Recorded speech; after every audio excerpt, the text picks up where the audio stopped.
தாவேக்கா வந்துட்டு கட்சி சேலத்தில் ஒரு மீட்டிங் நடத்தியிருக்காங்க.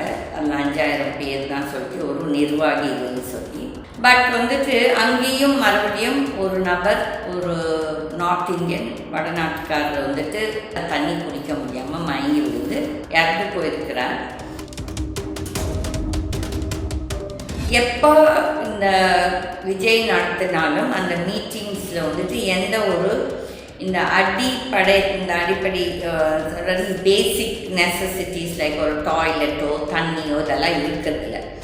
எதுக்கு இந்த தமிழ்நாடு கவர்மெண்ட் இந்த ஒரு அரக்கனை பார்த்து பயந்துக்குதோ எனக்கு தெரியாது. பட் இவன் வந்து ஒரு பெரிய அயோக்கியன் ப்ளஸ் ஒரு கோடை. என்னமோ இந்த 2 மாதத்தில் அவன் ஜெயிச்சு மொத்தமே அவன் தான் சீஃப் மினிஸ்டர் ஆகிற மாதிரி ஒரு தெனாவட்டில் இருக்கிறான்.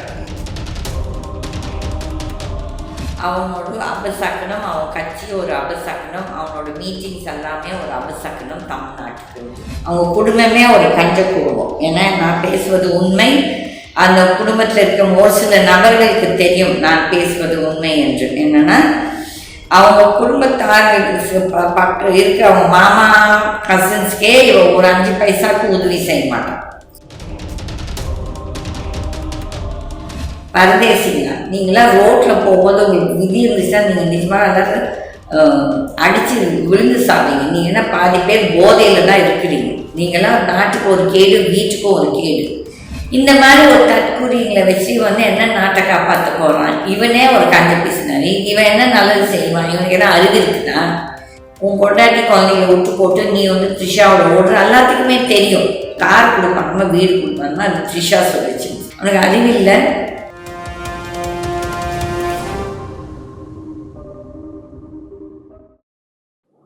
வணக்கம். தாவேக்கா வந்துட்டு கட்சி சேலத்தில் ஒரு மீட்டிங் நடத்தியிருக்காங்க. அதில் 5000 பேர் தான் சொல்லிட்டு ஒரு நிர்வாகிகள்னு சொல்லி. பட் வந்துட்டு அங்கேயும் மறுபடியும் ஒரு நபர், ஒரு நார்த் இந்தியன் வடநாட்டுக்காரர் வந்துட்டு தண்ணி கடிக்காததால் தண்ணி குடிக்க முடியாமல் மயங்கி விழுந்து இறந்து போயிருக்கிறார். பட் அந்த கட்சியிலேருந்து யாருமே அதுக்கு வந்து ஒரு பொறுப்பு எடுக்கலை. அந்த நபருக்கு அவங்க என்னென்ன உதவி செய்யணுமோ, ஏன்னா அவங்க வந்து பாம்பேலேருந்து வந்த ஒரு நபர்னு சொல்லி சொல்கிறாங்க ஒவ்வொரு ஊடகங்கள். எது உண்மையோ பொய்யோ தெரியாது. பட் ஆனால் எப்போ இந்த விஜய் நடத்தினாலும் அந்த மீட்டிங்ஸில் வந்துட்டு எந்த ஒரு இந்த அடிப்படை பேசிக் நெசசிட்டிஸ் லைக் ஒரு டாய்லெட்டோ தண்ணியோ இதெல்லாம் இருக்கிறதில்ல. இதுலேயே அந்த விஜய் தெரியணும். தட் இஸ் முதல் மீட்டிங்லேருந்து ஏதோ ஒரு அபசக்கனமாக இந்த மீட்டிங்ஸில் யாரோ ஒருத்தர் மயங்கி விடுவதோ இல்லாட்டி சாவதோ நடந்து கொண்டே இருக்கிறது. பட் வந்து இந்த காவல்துறை ப்ளஸ் இந்த ஸ்டேட் கவர்மெண்ட்டு என்ன ஒரு ஆக்ஷனும் எடுக்காமல் இருக்கிறாங்க. விஜயோட கூட்டத்து நோட்டீஸே அந்த எஸ்ஓபின்னு ஒன்று பண்ணி அது இது பேசிக் இதெல்லாம் இருக்கணும்னு சொல்லிட்டு அதை ஏற்பாடு செய்யறதில்ல. எதுக்கு இந்த தமிழ்நாடு கவர்மெண்ட் இந்த ஒரு அரக்கனை பார்த்து பயந்துக்குதோ எனக்கு தெரியாது. பட் இவன் வந்து ஒரு பெரிய அயோக்கியன் ப்ளஸ் ஒரு கோடை. இவளை பேசுகிறாங்க, ஒரு பெரிய பச்சோந்தி மாதிரி பேசுகிறான். நான் இதை செய்வேன், அதை செய்வேன், இப்படி செய்வேன், அப்படி செய்வேன்னு சொல்லிட்டு. ஆனால் அந்த மீட்டிங்ஸில் எதுலேயுமே ஊருப்படியாக எந்த ஒரு வசதியும் ஏற்பாடு செய்யறதில்லை. அவங்களுக்குலாம் ஒரு திமிர், ஒரு அகங்காரம்.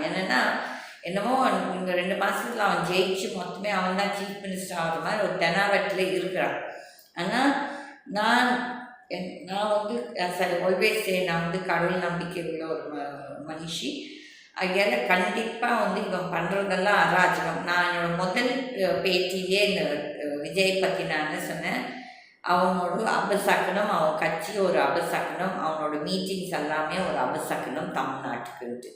அது வந்து நம்ம பார்த்துட்டே இருக்கோம். தொடர்ந்து யாரோ ஒருத்தர் அந்த கட்சியில் பாவம் இறந்து கொண்டே இருக்கிறார்கள். இது வந்துட்டு இவ்வளோ திமிர்த்தனவற்று இருக்கக்கூடாது. கட்சியில் இருக்கும் நிர்வாகிகளோ இல்லாட்டி ஈவன் தட் விஜய் அட்லீஸ்ட் வந்து அந்த நபருக்கு யான உடனே போய் என்னன்னு பார்த்துக்கலாம், ஒரு ஹாஸ்பிட்டலில் சேர்த்து அந்த என்னென்ன ஏற்பாடுகள் பண்ணணும். உனக்கு வந்துட்டு கரூரில் நடந்த உடனே கூட நீ வந்துட்டு எந்த ஒரு நிவாரணமும் அனௌன்ஸ் பண்ணல. ஒன்லி ஸ்டேட் கவர்மெண்ட் தான் அந்த சீஃப் மினிஸ்டர் வந்து அன்றைக்கே நைட் வந்து 10 லட்சம் அனௌன்ஸ் பண்ணார்.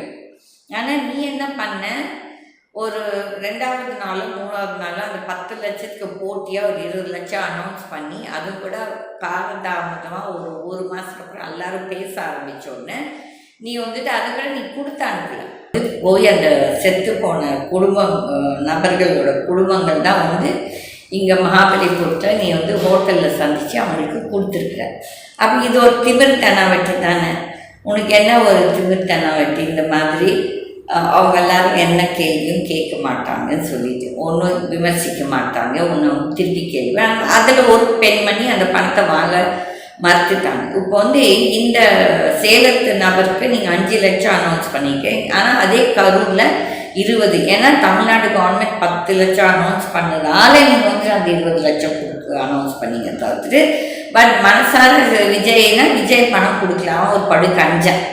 அவங்க குடும்பமே ஒரு கஞ்ச குடும்பம். ஏன்னா நான் பேசுவது உண்மை, அந்த குடும்பத்தில் இருக்க ஒரு சில நபர்களுக்கு தெரியும் நான் பேசுவது உண்மை என்று. என்னென்னா அவங்க குடும்பத்தார்களுக்கு பக்கம் இருக்க அவங்க மாமா கசின்ஸ்க்கே ஒரு 5 பைசாவுக்கு உதவி செய்ய மாட்டான்.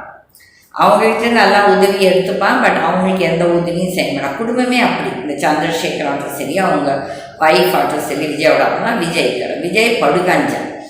அப்போ வந்து இவனுங்கெல்லாம் என்ன வந்து மக்களுக்கு செய்வாங்க. இதில் வந்து அதில் ஒருத்தர் ராஜ்மோகன் சொல்லிட்டு அந்த கட்சிக்காரன் இது பேட்டி கொடுத்துட்ருக்குறான். அதில் வந்து திமிர் குச்சிட்டு என்ன பேசுகிறான், நான் விஜய், இங்கே இருக்கும் எல்லோரும் விஜய்னா, அப்போ எல்லாருமே நீங்கள் விஜய் ஆகிட்டா அப்போ வந்துட்டு நீங்கள் பேசினா போதுமா? அப்போ வந்து ஒரு கட்சி தலைவர் அவங்களுக்கு ஒரு பொறுப்பு இருக்கிறது.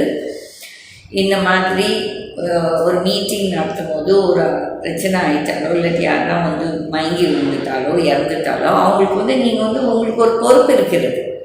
நீங்கள் அங்கே மீட்டிங் நடத்தினால்தான் இது நடந்துச்சு, இல்லாட்டி நடந்திருக்காரு. அதுவும் இல்லாமல் எப்போ பார்த்தா தண்ணி தட்டுப்பாடு. உன் மாதிரி ஒரு கஞ்ச என் வாழ்க்கையில் நீ பாரு விஜய், கடைசி காலத்தில் நீ என்னெல்லாம் கஷ்டப்பட போகிற. இந்த இறந்து போன ஆத்மாக்கள் யாருமே உன்னை வந்துட்டு மன்னிக்க மாட்டாங்க. நீ வந்து ஒரு கொடூர திமிர் பிடிச்ச ஒரு அகங்கார பேய். இந்த ஒரு சிலர் இருக்கிறாங்க இந்த பிஜேபி பதவியில் உட்காந்து அகங்காரத்தில் ஆடிட்டு இருக்காங்க. அவங்களுக்கு தெரியல காலம் இப்படியே போயிட்டுருக்காது. அந்த காலச்சக்கரம் மேலே ஏறி இறங்கும் போது அப்போ தெரியும் உங்களுக்கு அடி விடும் போது. ஓகே, அந்த ராஜ்மோகன் என்ன திமிரா பேசுகிறான், ஒரு இடியட். அந்த தவைக்கல பசங்க பாருங்கள், அந்த சாட்டை துரைமுருகன் எனக்கு அவர் வந்து பசுமாக தெரியாது. பட் அவர் பேசுகிற பேட்டியில் ஒரு ஏதோ ஒன்று இருக்கும், ஒரு அர்த்தம் இருக்கும். ஒரு அர்த்தம் இல்லாமல் பேசுறதில்ல அந்த தம்பி. அவர் வந்து கேட்குற கேள்விக்கு உங்களுக்கு பதில் கொடுக்குறதுக்கு தைரியம் இல்லை. ஆனால் அசிங்கமாக பேசுறீங்க. என்னமோ வாங்க சேலத்துக்கு வந்துடுங்க, நீங்கள் தேனிங்க போனீங்க, இங்கே வந்தீங்கன்னா வெட்டிடுவோம். என்னடா வெட்டிடுவீங்க? அவனுக்கு வெட்ட தெரியாதா, இல்லை எங்களுக்கு உங்களை வெட்ட தெரியாதா? இதெல்லாம் ஒரு பேச்சா? இதெல்லாம் நீங்கள் என்ன பெருமை நினச்சிட்ருக்கிறீங்களா? உங்களை பார்த்து எல்லாரும் பயந்துப்பாங்கன்னு நினச்சிட்ருக்கிறீங்களா? பரதேசிங்களா நீங்களாம்? ரோட்டில் போகும்போது உங்களுக்கு விதி இருந்துச்சுன்னா நீங்கள் நிஜமாக எல்லாரும் அடித்து விழுந்து சாப்பிடுங்க. நீங்கள் என்ன பாதி பேர் போதையில் தான் இருக்கிறீங்க. நீங்களாம் நாட்டுக்கு ஒரு கேடு, வீட்டுக்கும் ஒரு கேடு. நீங்கள் கண்டிப்பாக உங்கள் அப்பா அம்மா பேச்சு கேட்டுட்டு இருக்க மாட்டீங்க, அவங்களே உயிர் வாங்கிட்டு இருப்பீங்க. அதனால் இந்த வந்து இந்த விஜய் வந்துட்டு இந்த மாதிரி ஒரு தற்கூறிங்களை வச்சு வந்து என்ன நாட்டை காப்பாற்ற போகிறான். இவனே ஒரு கஞ்ச பேசினாரு. இவன் என்ன நல்லது செய்வான்? இவனுக்கு என்ன அறிவு இருக்குதா? எந்த அறிவு இருக்குது?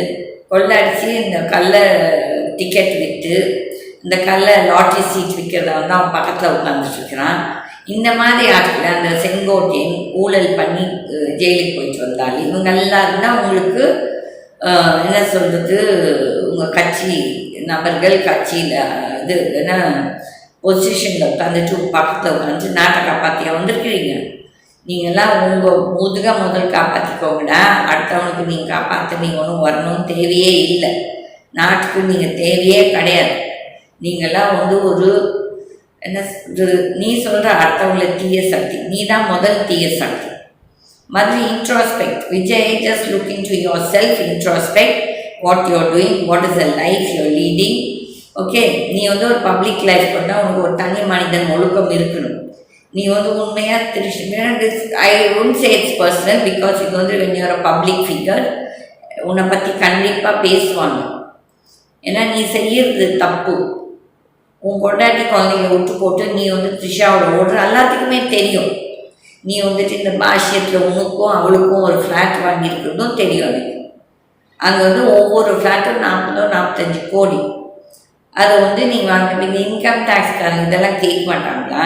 எங்கேருந்து உங்களுக்கு இவ்வளோ பணம் வந்துச்சு, எந்த பிஸ்னஸ்ஸு எதுன்ட்டு? அப்போ நீ வந்துட்டு பெரிய நாட்டை காப்பாற்ற வரியா? நீயே ஒரு டாக்ஸ் இவேடர். அதுக்கப்புறம் நீ என்ன வந்துட்டு மக்களுக்கும் நாட்டுக்கும் நல்லது செய்ய போகிற? அதே மாதிரி இந்த ஊடகங்களும் ஒரு சிலர் வந்து ரொம்ப இந்த திராவிட ஊடகங்களும் என்னமோ அந்த திராவிடா கட்சிஸ் என்னமோ அப்படியே ரொம்ப இது பண்ணுறேன். சரி, நல்லது இதெல்லாம் பண்ணியிருக்கீங்களோ அதை நாங்கள் ஏற்றுக்கிறோம், இல்லைன்னு நாங்கள் சொல்லல. ஆனால் என்னமோ நீங்கள் ஏதோ ஊழலே பண்ணாத மாதிரி நீங்கள் ஒரு பக்கம் கூவிட்டுருக்கீங்க. அந்த பக்கம் அந்த இபிஎஸும் அந்த பிஜேபி அது ஒரு ஊழல் இயக்கம், அந்த என்டிஏ கோஷ்டி அதுங்க ஒரு பக்கம் பேசிட்டு இருக்குது நாட்டை காப்பாற்றுற மாதிரி. அதெல்லாம் இவங்கெல்லாம் வந்து நாட்டுக்கு என்ன செய்ய போகிறாங்கன்னா ஒன்றும் செய்ய போகல. மக்கள் கடைசியில் நீங்கள் எப்போ கஷ்டப்பட்டுட்டு தான் இருப்பது. இதில் வந்து இந்த திராவிட ஊடகங்கள் இந்த 5000 கொடுத்துட்டோம், நாங்கள் வந்து எல்லாத்தையும் ஷாக் எல்லோரும் பயந்துட்டுருக்காங்கன்னா இதுவும் ஒரு அசிங்கமான இதுவும் ஒரு ஊழல். இதுவும் வந்துட்டு அந்த ஓட்டுக்கு பணம் கொடுத்து வாங்குறது தான் இந்த 5000 ரூபாய். ஓகே, இல்லை ஒரு நாள் 5000 ரூபாவில் ஒரு மக்களோட வாழ்வாதாரம் மாறப்போகிறது. மக்கள் நீங்களும் வந்துட்டு இந்த பரதேசிங்க வந்து இந்த 5000 கொடுத்தானே, இந்த 5000த்துக்கு நம்ம தான் வட்டியும் குட்டியும் முட்டியும் எல்லாமே வச்சு நம்ம தான் கட்ட போகிறோம். இவனுக்கு ஒன்று இவங்க அப்பா வீட்டு காசுலேருந்து எடுத்து கொடுக்கல உங்களுக்கு. இதை முதல்ல எல்லாரும் யோசிங்க. வேண்டாம்னு சொல்ல நிராகரிக்கிங்க. அது இல்லை, என்னமோ அந்த ஒரு நாள் கூத்துக்கெல்லாம் கேட்கன்னு போகிறீங்க இந்த பெண்கள். சாரி, நீங்களும் நல்ல வாழ்க்கை உங்களுக்கும் இருக்காது. யார் எந்த நபராகட்டும் நாட்டை கொள்ளடிச்சு அந்த கொள்ளையில் நீங்களும் பங்கெடுத்தீங்கன்னா நீங்களும் அந்த பாவத்தை சுமப்பீங்க. இதுதான் வாழ்க்கையின் உண்மை. வந்துட்டு பயமாக இருக்குது என்னென்னா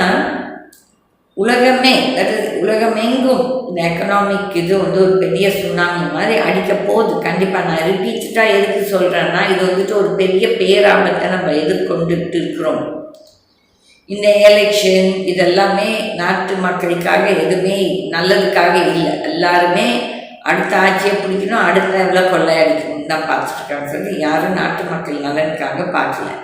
ஒரு பக்கம் சுகாதாரம் ஹாஸ்பிட்டல்ஸ் வந்து கொள்ளடிக்கிறாங்க, ப்ரைவேட் ஹாஸ்பிட்டல்ஸ், கவர்மெண்ட் ஹாஸ்பிட்டல். ஒரு பக்கம் இந்த schools, education institution, schools and colleges அது ஒரு பக்கம் கொள்ளையடிச்சிட்ருக்காங்க. இந்த கொள்ளடிச்ச காசுலாம் எவ்வளோ தான் நீங்கள் சாப்பிட போகிறீங்க? அவனா ஒருத்தனாவது இந்த தலைவர்கள் இல்லை, இல்லாட்டி மற்றவங்க இல்லை, ஒரு நல்ல ஹெல்த் உங்களுக்கு இருக்குதா? இல்லாட்டி ஒரு டேப்லெட் சாப்பிடாம ஒரு நாள் இருக்குதா அவங்களுக்குனா? கிடையாது. எல்லாத்துக்குமே பிளட் ப்ரெஷர் இருக்குது, சுகர் இருக்குது, கேன்சர் இருக்குது, ஹார்ட் ப்ராப்ளம்ஸ் இருக்குது, கிட்னி ப்ராப்ளம்ஸ் இருக்குது. அதுக்கப்புறம் எதுக்குடா இன்னும் கொள்ளடிக்கிறீங்க? சாப்பிட்டது போடாதுன்னு சொல்லிட்டு இன்னும் வேணும்னு சொல்லுதா? கண்டிப்பாக இந்த நாட்டை கொள்ளையடிக்கும் மக்களும் சரி, இந்த சோகால்ட் அரசியல் தலைவர்களும் சரி, இவங்கெல்லாம் அழிவுக்கு வெகு சீக்கிரத்தில் இவங்களுக்கெல்லாம் அழிவு வரப்போகுது, ஒரு கொடூர அழிவு. நான் வந்துட்டு இவங்களுக்காக பாவமே பட மாட்டேன். இந்த ஒவ்வொரு அரசியல் தலைவரும் கடவுள் வந்துட்டு இவங்களுக்கு ஒரு எண்டு கொடுக்கணும், ஒரு நாஸ்டி எண்ட். அப்போ தான் நாடு இருக்கணும். நிறைய மக்கள் இருக்கிறாங்க இந்த ஹானஸ்ட் சிட்டிசன்ஸ், நியாயமாக வாழணும்னு நினைக்கிற சிட்டிசன்ஸ். ஆனால் அவங்களுக்கு வந்து நிஜமாகவே அவங்க வாழ்வாதாரம் பார்த்தீங்கன்னா கஷ்டத்தில் தான் இருக்காங்க நிறைய பேர். இதுக்கெல்லாம் ஒரு தீர்வு வருமானா தெரியல. என்னென்னா அது ஒரு பக்கம் இந்த விஜய் அவங்க வந்து எதனா சொல்கிறாங்க, நான் இதை வந்து செய்வேன், கார் கொடுப்பாங்க, வீடு கொடுப்பாங்கன்னா அது த்ரிஷா சொல்லிச்சு. அவனுக்கு அறிவில்லை. எங்கேருந்து நீ கார் வீடு கொடுப்ப? கடன் வாங்கி இன்னும் கடன் ஜாஸ்தி பண்ணிங்க ஸ்டேட்டோட டேக்ஸ் பேர்டன், இல்லாட்டி ஃபிஸ்கல் டெஃபிசிட்டு. அதுக்கப்புறம் நீங்கள் வந்து பேச வந்துட்டீங்க, நாங்கள் இதை செய்வோம் அதை செய்வோம்னு சொல்லி. நீங்கள் எதையும் செய்ய போதில்லை. நாட்டை வந்து கொள்ளடிச்சு கடைசியில் இந்த அப்பாவி மக்கள் தான் கஷ்டப்பட போகிறோம். மக்கள் நீங்களும் இந்த 5000 இல்லாட்டி இந்த ஓட்டுக்கு வர பணத்தை வாங்காதீங்க. நீங்கள் வந்து அதோட பாவப்பணம் அந்த பாவ பணத்தை வாங்கி உங்கள் குடும்பங்கள் வந்து இதால் ஒன்றும் பெரிய வாழ்ந்துட போகிறது. யோசிங்க, எல்லாருமே யோசிங்க. இந்த கட்சிகளால் உங்களுக்கு என்ன நல்லது நடந்தது? எந்த அரசியல் கட்சி தலைவர்கிட்ட போய் உங்கள் பிரச்சனைகளை சொல்ல முடியும், சந்திக்க முடியும்? கிடையாது. அப்போ வந்து நீங்களும் யோசிக்கணும், இதெல்லாம் நம்மளுக்கு தேவையா? ஒரு பக்கம் பிஜேபி வந்துட்டு இந்த பிஜேபி லீடர்ஸ் பார்லிமெண்ட்டில் வந்து அந்த மோடியை காப்பாற்றுறதுக்கு அதுக்கு ஒரு பக்கம் போய் பேசி கொண்டு இருக்கிறாங்க. இந்த எப்ஸ்டீன் ஃபைல்ஸை மூடி மறைக்கிறதுக்கு அவ்வளோ பொய்யும் பேசி கொண்டு இருக்காங்க. மோடிக்கு வந்து தைரியம் இல்லை.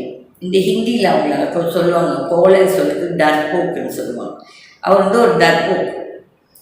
ஆனால் பெரிய வீர பேச்சு மட்டும் பேசும். என்னமோ பெரிய பாகிஸ்தானை நான் வந்து இதை பண்ணிடுவேன், அதை பண்ணிடுவேன். என்ன பண்ணேன்? அந்த ஆப்ரேஷன் சிந்தூருக்கு அப்புறம் என்ன பண்ணேன்? கோலையாட்டும் இந்த ட்ரம்ப்புக்கு நீ பண்ணி இது like a coward, you have knelt down in front of Trump. இப்போவும் அதே தான் நீ பண்ணியிருக்க. நீ வந்து விவசாயிகளுக்கு துரோகம் பண்ணுற மோடி. இந்த பிஜேபியில் இருக்கும் நபர்கள் அல்லது ஆர்எஸ்எஸ் தலைவர்கள் நீங்கள் வந்துட்டு பாரத் மாதா கி ஜெயின்னு சொல்கிறீங்கன்னா அந்த பாரத் மாதாவை நீங்கள் அப்படியே விற்று போட்டீங்க. வாட் ராகுல் இஸ் டெல்லிங் உண்மையான ஒரு பேச்சு அந்த பார்லிமெண்ட்டில். At least whether is good or bad personally I don't know, but அந்த ஒரு வார்த்தை சொல்கிறார். நீங்கள் வந்து திமிர்த்தனவற்றில் பேசிகிட்டு இருக்கீங்க. ஆளுக்கு ஒவ்வொருத்தரும் வெகு சீக்கிரத்தில் ஒரு அழிவு, உலகத்தையே ஒரு சுனாமி, அது என்ன சுனாமின்னு சொல்ல மாட்டேன், ஆனால் சுனாமி அடிக்கும். It could be a financial tsunami ஒரு இட் இஸ் கோயிங் பி எல்லா ரிபெல்லியன்.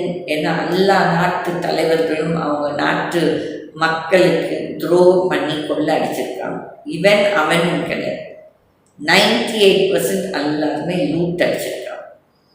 ஸோ இந்த எப்ஸ்டீன் ஃபைல்ஸ்க்காக இந்த பிஜேபிக்காரங்க சப்போர்ட் பண்ணி பேசுகிறதோ, இந்த journalist the Seshadri, what nonsense are you talking, Seshadri? Epstein was grooming the girls, you bloody fool. உங்ககிட்ட உனக்கு ஒரு பொண்ணு இருந்தாலோ, உனக்கு ஒரு பேத்தி இருந்தாலோ, இல்லாட்டி உங்கள் அம்மாவை யாரா அப்படி பண்ணியிருந்தா நீ சும்மா இருக்கியோட பைத்தியக்காரன்ட்டு பேசுகிற.